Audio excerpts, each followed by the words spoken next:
Nah, ini ada pernyataan terbaru dari Menteri Agama Profesor Dr. Kiai Haji Nazaruddin Umar, MA. Beliau berbicara soal Habib,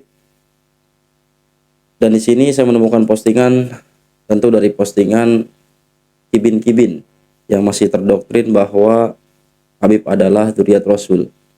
Di sini dituangkan narasi PWILS atau begal nasab menangis dengar tausiah Menteri Agama yang satu ini. Sebelum saya komentar, kita simak terlebih dahulu videonya. Assalamualaikum warahmatullahi wabarakatuh. Alhamdulillahilladzi asra bi'abdihi laylan minal masjidil haram ilal masjidil aqsa alladzi barakna hawlahu linuriyahu min ayatina innahu huwas sami'ul basir. Asyhadu an la ilaha illallah wa asyhadu anna Muhammadan 'abduhu wa rasuluh sahibul burhan. Allahumma salli wa sallim ala sayyidina wa habibina wa syafi'ina wa maulana wa atba'ina wa qurrati a'yunina Muhammadin sallallahu alaihi wasallam. Amma ba'd. Yang saya hormati Ketua MPR kita Dr. Haji Ahmad Musani, yang saya hormati Menteri ATR kita Pak Dr. Haji Nusran Pahit, tentu yang sama-sama kita muliakan. Kita doakan semoga panjang umur para habaib, para kekasih Allah Subhanahu wa taala, insyaallah zuriatnya Rasulullah Muhammad sallallahu alaihi wasallam. Semoga kita semuanya juga di sini hadir ini mendapatkan berkah. Mohon maaf saya tidak sebutkan namanya satu persatu, tetapi sepanjang saya memimpin Masjid Istiqlal ini, Majelis Rasulullah selalu menjadi tuan rumah di Masjid Istiqlal ini. Selalu kita berikan kesempatan untuk memakmurkan dan memeriahkan Masjid Istiqlal ini.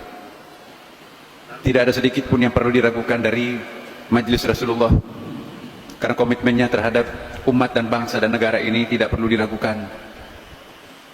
Selalu tulus berdoa untuk mendoakan negeri tercinta kita ini. Karena itu saya atas nama pribadi, juga atas nama pengurus Masjid Istiqlal, dan juga sekaligus mewakili pemerintah, Menteri Agama Republik Indonesia, mengucapkan selamat kepada seluruh jamaah besar Majelis Rasulullah SAW dimanapun juga berada, karena saya yakin malam ini juga live melalui Zooming di seluruh Indonesia, bahkan di seluruh dunia. Kami mohon kepada Bapak Ibu sekalian agar senantiasa mendoakan negerinya sendiri tercinta, bangsa Indonesia ini terhindar dari berbagai musibah, bala, terhindar dari berbagai perpecahan sebagaimana yang melanda negara-negara yang lain. Kami sangat percaya bahwa doanya para ulama, doanya para habaib, doanya para salihin salihat, insya Allah akan gampang diijabah oleh Allah Subhanahu wa taala. Kami memesankan kepada seluruh jamaah, ikuti petunjuknya guru kita semua. Insya Allah, ingat kehadiran beliau-beliau yang penuh ketulusan keikhlasan ini datang dari berbagai negara. Ada yang datang dari Yaman, ada yang baru datang dari Singapura, ada yang datang dari beberapa negara lain. Itu khusus untuk mengobati kerinduannya terhadap seluruh jamaah Majelis Rasulullah dan kita semua di sini. Kita doakan semoga beliau kembali ke tempatnya masing-masing sehat walafiat tanpa kekurangan sedikit pun. Hanya itu yang ingin saya sampaikan. Saya ingin mengingatkan, insya Allah setiap malam Jumat di masjid tercinta kita ini, kita melakukan juga istighosah, mahalul qiyam, mengenang dan merindukan, mengobati kerinduan kita terhadap junjungan kita Nabiuna wa Habibuna Muhammad sallallahu alaihi wasallam. Kalau mau bergabung boleh, insya Allah. Silih berganti juga habaib kita datang sesekali untuk memberikan pencerahan kepada kita semuanya.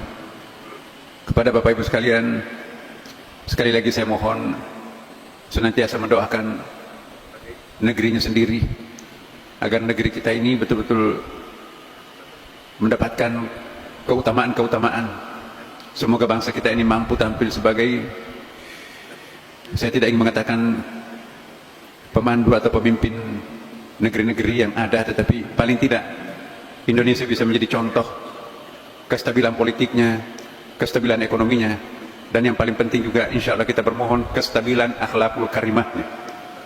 Kalau ini bisa kita jadikan sebagai ciri khas bangsa Indonesia, maka insya Allah mudah-mudahan negeri ini betul-betul menjadi baldatun thayyibah wa rabbun ghafur.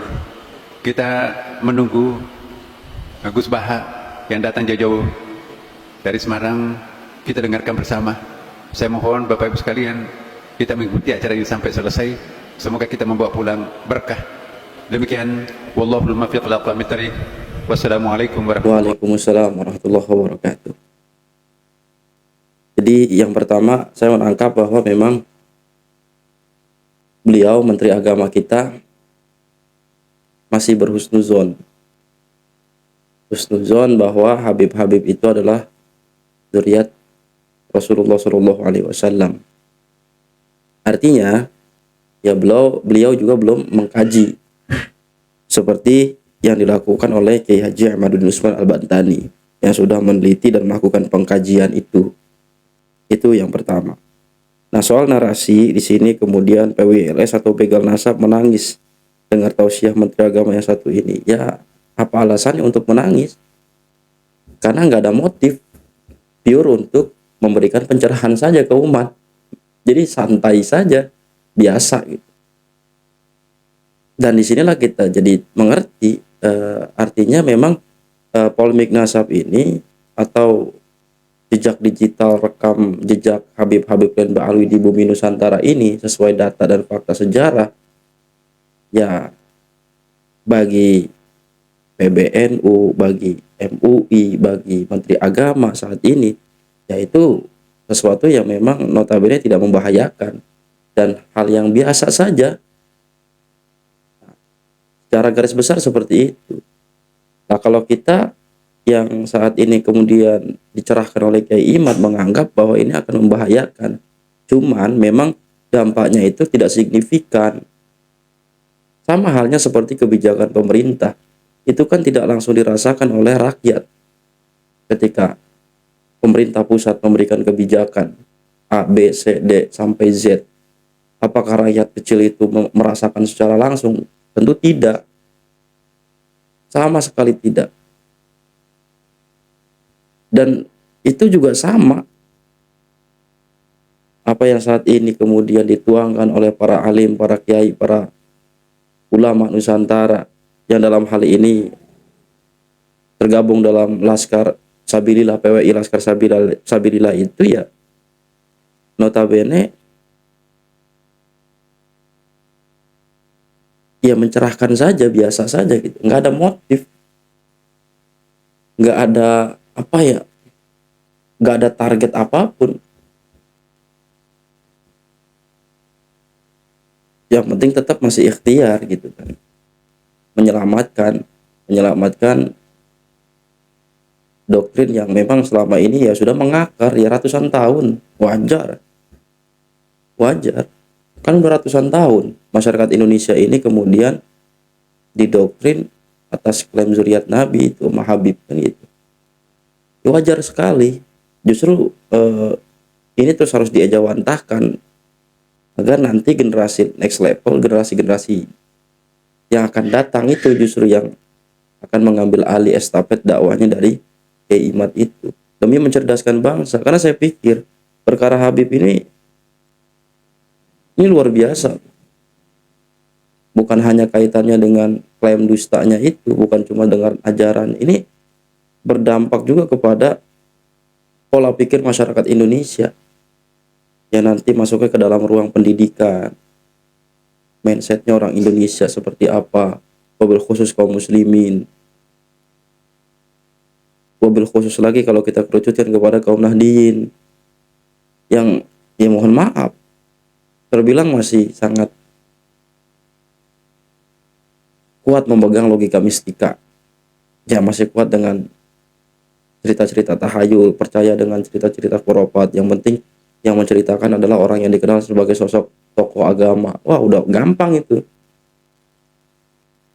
Kan seperti itu. Ya nggak jadi masalah kalau misalnya selama ini Habib itu kemudian dieksploitasi untuk menipu umat, berarti dianggap sudah tidak penting kan gitu. Ya begitulah Islam, potret Islam di zaman kita sekarang di Indonesia itu. Jadi nggak ada yang pasti. Makanya waktu itu saya cukup memberikan applause ya kepada guru Gembul. Luar biasa mengangkat tema apa faedahnya ulama. Ya di sini juga kita sudah bisa mencerna. Jadi yang penting tetap suarakan, karena ini berdasarkan kajian ilmiah.